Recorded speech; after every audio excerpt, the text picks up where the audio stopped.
Hello, gardening friends. My name is Brooke Kroeger, and this is Notes from a Country Garden. Today we're going to talk about one of my very favorite topics, and that is wildflowers. You see, I live right in the middle of hundreds of wildflowers. This area has very little homes, lots of wildlife, and lots of woods. But we also have some open, I call plains. And we have the joy of having false sunflowers, Rebecchias, penstemons, even flowering thistles. I know that sounds horrible, but you know what? They're kind of pretty when they're purple.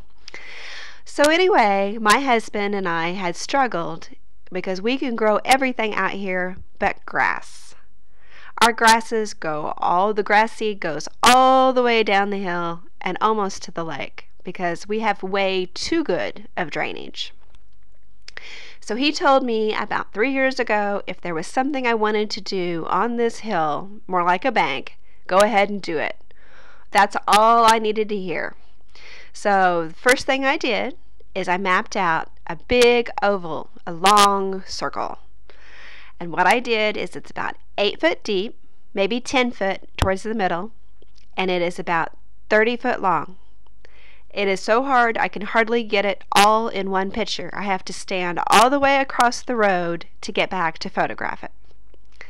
So, the first year I had so much fun. We got 5 pounds of wildflower seed, and I mixed that 5 pounds of seed with a 40-pound bag of loose potting soil, something that had a lot of peat. It was light. So I would mix it up, and I divided it into 3 buckets. Well, my girls 4 years ago were about 7 and 4, and so we had a blast throwing wildflower seed at each other. Sometimes in the area it was supposed to be, the girls had it in their hair, down their clothes, but we scattered this seed, had such a ball. And then we tucked the garden in to sleep. Now, the first spring, of course, we had our little baby starts, but some of those were weeds. And of course, my husband had tilled this hill, but still the grass came back. So I will tell you that in the beginning, it was a challenge.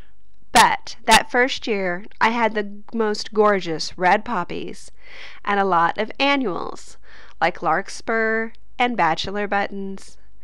So a wildflower seed gives you a burst the very first year of a lot of annuals, but your perennials come up, but you only have the leaves. Now the second year, my perennials did bloom, but my annuals, there were very few. But when I got to looking, my annuals had went all the way down the hill, and they were blooming in the ditch. So my drainage, like I said, is something. So you need to take into account that sometimes your seed won't stay exactly where you wanted it, but the majority will.